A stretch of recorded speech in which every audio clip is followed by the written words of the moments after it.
Bush international hospital को start हुए हुए तकरीबन 1.25 साल हुआ है। उन्होंने 14 अगस्त 2022 में इसको स्टार्ट किया था। हेल्थ केयर एशिया एक इदारा है, उनको हमने इनवाइट नहीं किया था, लेकिन उन्होंने ख़ुद हमारे हॉस्पिटल को असेस किया। हमें ये तक नहीं पता चला कि वो कब हमारे पास आके हमारे वैल्यूएशन करके गए हैं। तो उन्होंने हमें बेस्ट हॉस्पिटल ऑफ पाकिस्तान का अवार्ड दिया है। ये सबके लिए बहुत बाइस इफ्तिखार मौका है और इसमें मैं समझता हूँ कि अल्लाह ताला का ख़ास करम है कि उन्होंने हमें ये सलाहियत दी।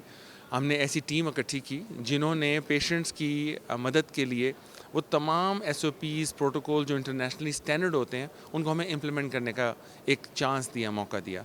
तो ये शुरुआत है हमारा, इसमें कोई कंपटीशन किसी भी हेल्थ केयर के इदारे से नहीं है।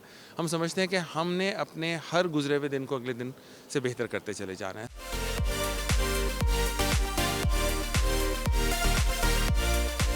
ये एक बहुत बड़ा मोमेंट है हमारे लिए। It's a very very prestigious award.